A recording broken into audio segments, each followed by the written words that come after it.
All right, so we're diving into resilient futures today. This handbook you gave me, it's, wow, pretty amazing. Covers a lot, huh? Yeah, it tries to be pretty comprehensive. Yeah, a lot to unpack. Definitely. It looks like everything from like understanding those big global risks all the way to, actually building a more resilient life, day-to-day stuff. It's on a ton of different angles. You flagged chapter 1 specifically, understanding global risks. So I'm guessing that's where your head's at right now? It is. I think it really sets the stage for everything else, Get that foundation solid. Yeah, makes sense. It's like if you don't get the risks, how can you even start to be resilient, right? Exactly.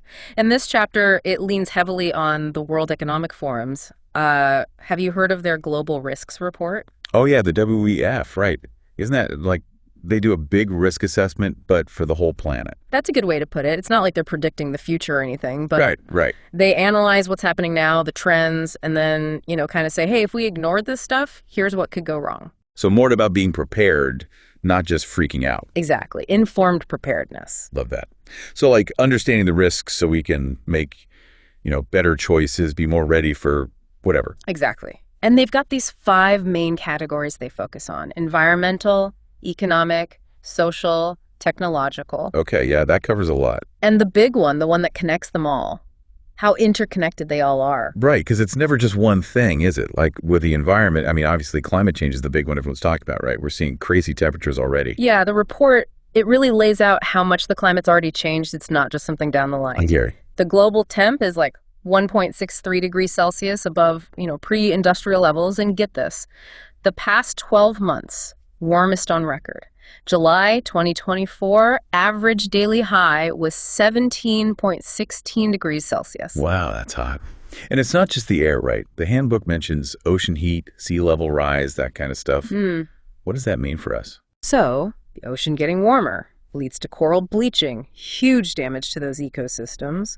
Then sea levels rising, well, that's threatening coastal communities, all that infrastructure. Yeah. And this is happening now. Yeah, the book mentioned coastal communities in Southeast Asia, right? Like really being hit hard. Yeah, displacement from rising sea levels, storms getting worse. That's rough. Yeah. Definitely feels like real world stuff already. What about the economic risks then? Does climate change tie into that too? It's like a threat multiplier, Makes existing problems worse. Extreme weather messes with agriculture, food shortages, prices go way up. Cost of living crisis, right? A lot of places dealing with that. And that can lead to unrest, instability, politically, damages economies even more. The WEF report, actually, they're worried about global recession driven by climate impacts. It's that serious. So it's not like, oh, the environment over there, it's all connected to everything else. Exactly. And that leads right into the social risks, because those are tied up with the environmental and the economic stuff big time. Like social cohesion, the glue that holds us together, that's eroding. Inequality, all the disinformation going around, people distrust institutions. It's leading to more protests, more unrest. We're definitely seeing that, even just on the news every day. And the WEF, they say this will get worse if we don't deal with it. Climate-driven migration, people struggling economically, all that fuels it. And then you've got technology, which, well, it can do good, obviously, but... It's a double-edged sword, right? Totally. We rely on it so much now for everything. Energy, water, healthcare. Essential stuff. Which means it's vulnerable. Cyber attacks, imagine that. A power grid goes down, a hospital system gets hacked. Oh, don't even say it. The disruption would be immense. Yeah. That's why the WEF, they see that as a major risk, cyber attacks on infrastructure. It can cripple us. And what about the digital divide? That's part of the tech risk too, isn't it? Huge part. People without access, they're left behind. Can't adapt as easily, more vulnerable when things go wrong. So that lack of access, it's like it makes other risks worse too. Exactly. Amplifies them. Yeah. Creates new challenges we got to deal with. We've covered so much, but I guess the big takeaway is it's all connected, right? Not just separate problems. It's a whole web of, I don't even know, messy stuff. That's the core of chapter 1, yeah. Got to see the connections to find solutions that actually work. Can't address things in isolation, gotta look at the whole system, and that's where it gets kind of like, whoa. When you start to see those connections, you realize that seemingly isolated events can have far-reaching consequences. Yeah, it's like dominoes, right? Yeah. One risk knocks over the next, and suddenly, boom, something crazy happens that you never saw coming. That's it. And the handbook actually gives a great example. Think about it. What happens if climate change just keeps going unchecked? Worse and worse. More heat waves, more droughts and floods, right? That's what they're saying is coming. And what does that do? wipes out crops, disrupts the global food supply. Prices skyrocket, suddenly people can't afford to eat, and then things get, they get messy. You could even see Right. riots, right? People fighting over food and water. Exactly. And those disruptions, the social and economic turmoil, that spills over into politics, governments become unstable, conflicts erupt. It's a chain reaction. Whoa. Okay, that puts it in perspective. Kind of scary. But I guess if we understand those connections, we can at least, try to do something about it. Absolutely. If we know the root causes, how those risks play off each other, then we can come up with better strategies, mitigate the risks, build resilience. So it's not just about reacting when stuff hits the fan. It's about getting ahead of it. Being proactive, that's the key. And that's where resilience really comes in. It's not just about bouncing back, it's about adapting and thriving in the face of whatever comes your way, right? Yeah. It's about building systems in your own life, in your community, even globally, that can handle those shocks, those disruptions, and keep functioning, keep moving forward. Makes sense. So understanding the global risks, that's step one to becoming more resilient. Exactly. You can't build resilience to something you don't understand. This chapter lays the groundwork, helps us wrap our heads around the challenges, and that's the foundation for finding real solutions. We've definitely covered a lot, but I feel like we're just scratching the surface of this chapter. There's so much here. Oh, tons. And this is just the intro. The rest of the handbook gets into the nitty-gritty, the practical strategies for building resilience in your finances, your community, all sorts of stuff. I'm going to have to keep reading this for sure. Mhm. But before we wrap up this part, I'm just curious, what was your biggest takeaway from all this talk about global risks? What really stuck with you? Honestly, the urgency of it all, it really hit me that we're at a crossroads, like a pivotal moment.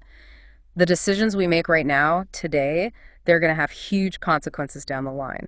The handbook makes that clear. We've got a chance to act, to change course, but that window is closing fast. That's powerful. It's not just about understanding the risks then, it's about actually doing something about them. 100%. And that action can take so many forms, right? It's not just about grand gestures. It's about the everyday choices we make. All those little things add up. I like that.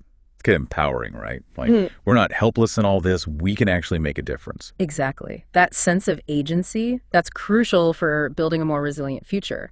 Recognizing we're all connected, that our actions, mine, yours, everyone's, they can shape the world. It's not just happening to us, we're part of it. Well said. So this chapter, even though it's about understanding these scary global risks, it's also hopeful. It's about our potential to, fix things, make a better future. That's it. It's about recognizing the challenges, but also seeing the opportunity. To build a world that's more resilient, more sustainable, more equitable, all of that's possible. I love that. Perfect place to pause, I think. This deep dive into understanding global risks has been amazing. It has. And part 3, we're going to get into the how-tos, The handbook's got all these strategies and tools for building resilience on a personal level, community level, all that good stuff. Can't wait. Until then, listeners, keep those questions coming. Stay curious. Back again for our deep dive into resilient futures. And wow, this chapter 1, Understanding Global Risks, has really got me thinking. It's a lot to take in, right? But I think the key is we've laid it all out now, the environmental, economic, social, the tech risks, how they all connect. Makes it less overwhelming somehow, at least for me. Me too, actually. Yeah. Now that we get the risks, it's almost okay, what do we do about it? That's where I'm at now, feeling kind of ready to tackle something. And that's exactly where the rest of the handbook goes, right? From understanding to solutions. That's the exciting part. Totally. So where do we even begin with this whole resilience thing? It's such a huge concept with all these global challenges. Well, the handbook, it kind of breaks it down, it looks at individual resilience, then community level, and even global strategies, because we need all those levels working together to really tackle these interconnected risks. Right. So it's not just about me prepping my own little bunker. It's bigger than that. Way bigger. It's about systems, right? Making our social safety net stronger, supply chains more diverse, investing in green energy, stuff like that. All the big picture things. So not just me hoarding canned goods, it's about building a stronger society overall. That's the idea. More collaboration, more innovation, being able to adapt quickly as things change. That's the kind of society that can handle these risks. That sounds like a tall order, honestly. Where does someone like me even start if it's that big? Well, the book says, focus on what you can control. Start small in your own life, your community, even simple things. Making sure you've got different income streams, learning some practical skills, building those strong relationships with people around you. Okay, yeah, that makes it less daunting. And get involved locally. Whatever initiatives are happening in your area, sustainability, resilience stuff, all that adds up. Solid advice. But honestly, it's still easy to feel kind of overwhelmed, the scale of these problems. Oh, for sure. But that's why the book stresses those small, manageable steps. It's a marathon, not a sprint. Pick one thing, change that, then move on to the next. Do it all at once. So, create a ripple effect.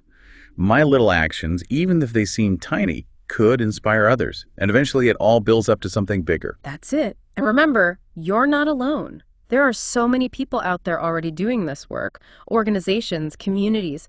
Find them, learn from them, join forces.